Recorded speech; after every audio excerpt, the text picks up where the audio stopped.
I saw this Twitter thread talking about how influencer culture kind of fucked up Instagram. Because if you remember Instagram when it came out, it used to just be this kind of unsorted whatever the hell. Like you just have a picture of anything. And those ugly ass filters and those ugly ass frames. Actually, I only just realized the other day that they don't have those frames anymore in the filters. I want to do like some shit like that. After I read that thread, I was like, you know what? It's not like I like do a lot on Instagram anyway, so I kind of like, what am I gonna like put any amount of effort into making sure my Instagram feed is like nice or anything?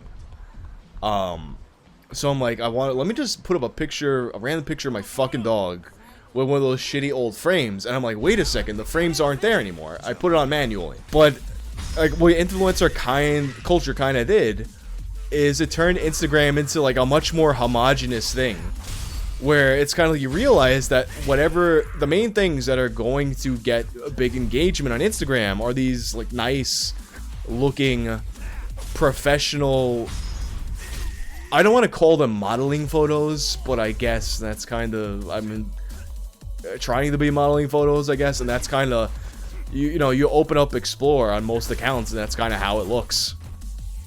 It's not as, it feels very overproduced to what it was before. I don't think Instagram went to shit after Facebook bought them out. I mean, I feel like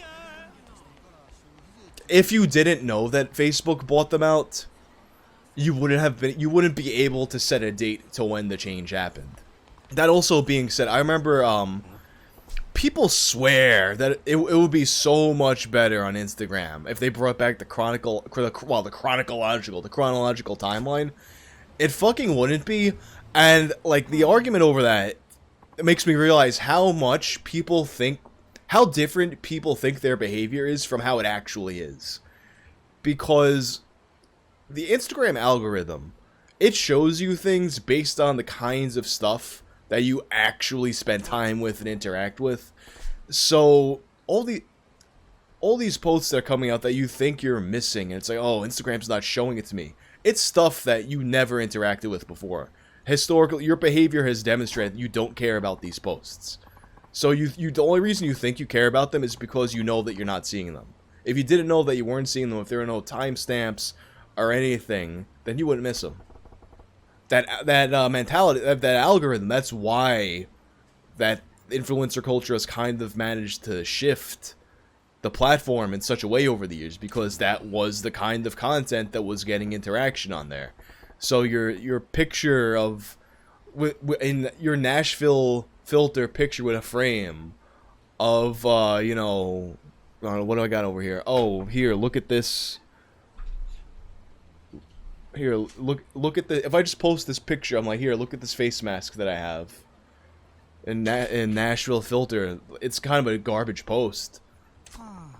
But it kind of, it breaks up the homogeneity of how Instagram is.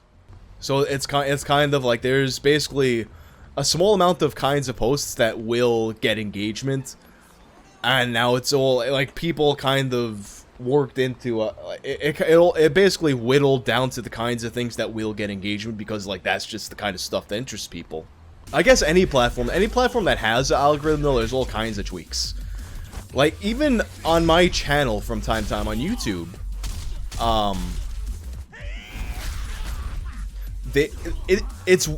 you can tell right away.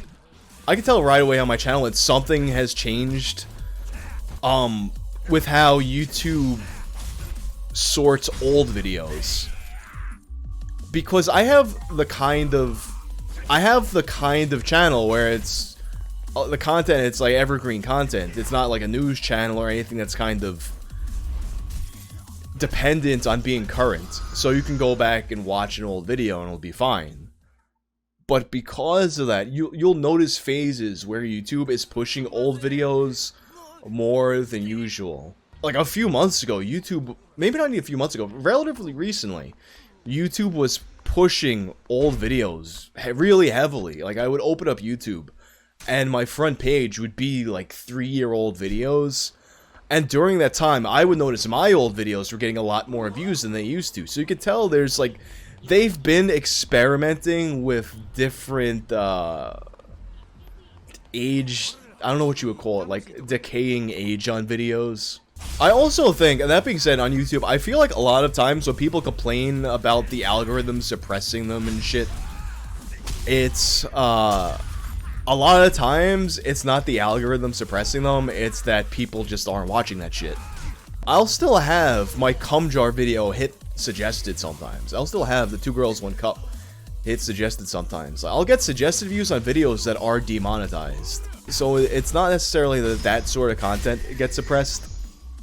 I think Mudahar actually had a video somewhat recently about that.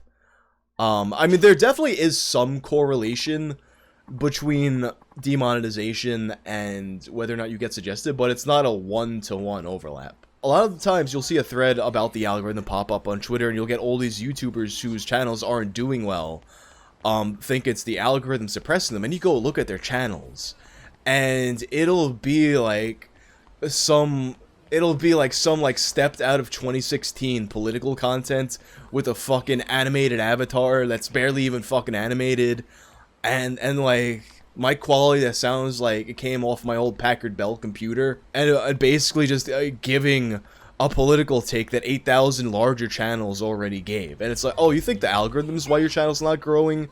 And not the fact that, you know, it's like you're just essentially doing a worse version of shit that 8,000 other channels that already have an established audience are already doing. Also, sometimes, some people also just do it, and they know. Some people are dishonest about it, and they kind of just do it to grift. They would be like, hey guys, YouTube is suppressing my channel. Give money, please. That's the thing that happens, too. Oh, he kneed me from behind because I couldn't see him, you fuck. You green-jacketed fuck.